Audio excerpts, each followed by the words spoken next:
এই রিক্সাওয়ালা যাবি? উত্তর উত্তর। হ্যাঁ ম্যাডাম জামু, চলেন। আচ্ছা, ভাড়া কত? ভাড়া 200 টাকা লাগবো। হোয়াট? 20 টাকার ভাড়া 200 টাকা? কিন্তু কেন? শোনেন ম্যাডাম, কেন তার জবাব আমি আপনার দিতে পারবো না। আমার রিক্সায় যাইতে হলে 200 টাকাই লাগবো। আরে 20 টাকার ভাড়া আপনি 200 টাকা চাচ্ছেন, এটা কি মগরমূলক নাকি? ভাই উত্তর উত্তর যাবেন? হ্যাঁ ভাই যাবো, চলেন। ভাড়া কত? ভাই 30 টাকা দিলেই হবে। আচ্ছা ঠিক আছে চলেন। আরে একই জায়গার ভাড়া আমার কাছে চাইছেন 200 টাকা, ওনার কাছে চাইছেন 30 টাকা, কারণটা কি? কি ব্যাপার ভাই, উনি এসব কি বলতেছে?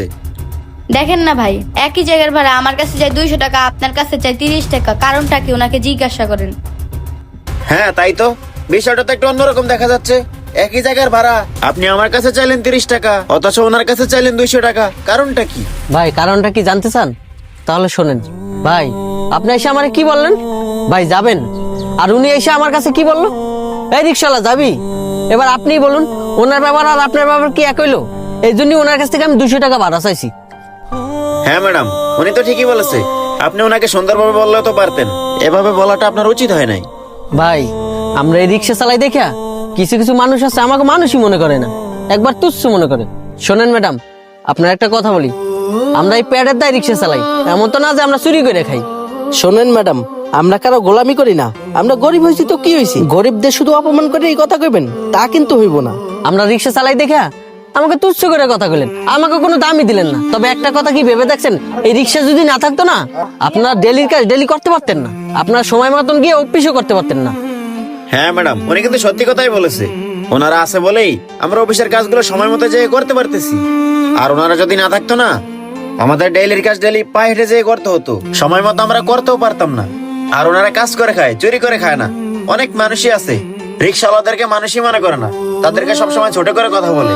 আসলে সব থেকে বড় কথা হচ্ছে ব্যবহারই বংশের পরিচয়। আমরা আমাদের ব্যবহারের মাধ্যমে মানুষকে এটা বোঝাতে পারি যে আমরা কোন বংশ থেকে বিলং করি। ওনারও মানুষ, আমরাও মানুষ, সবাইকে সমান চোখে দেখা উচিত। তাই বলি কি ম্যাডাম, আপনি ওনার সাথে যে ব্যবহার করেছেন তার জন্য আপনার ক্ষমা চাওয়া উচিত। আপনি ওনার কাছে ক্ষমা চান। হ্যাঁ ভাই, আপনি ঠিকই বলেছেন, ওনার সাথে আমার এই ব্যবহারটা করা উচিত হয়নি। আসলে ভাই আমার ভুল হয়েছে, আপনার সাথে এই আচরণ করাটা আমার ঠিক হয়নি, আপনি আমাকে ক্ষমা করে দেন। ভাই উনি যেহেতু আপনার কাছে ক্ষমা চেয়েছে, আপনার মাফ করে দেওয়া উচিত। আচ্ছা ভাই, উনি যেখানে যাবে আমিও তো সেখানেই যাব, তাহলে দুজনকে নিয়ে চলেন। আশেপাশে তার কোনো রিক্সাও নেই। আচ্ছা ঠিক আছে, চলেন। ম্যাডাম উঠুন। আসলে কখনো কাউকে ছোট করে দেখা উচিত না, যে যেই কাজই করুক না কেন, কাজ কাজই। কাজকে কখনো ছোট করে দেখা ঠিক না। তাই তাদের সাথে খারাপ ব্যবহার না করে তাদেরকে সম্মান করা উচিত। ভিডিওটা ভালো লাগলে অবশ্যই লাইক কমেন্ট শেয়ার করে পেজটা ফলো দিয়ে আমাদের সাথেই থাকবেন। ধন্যবাদ সবাই।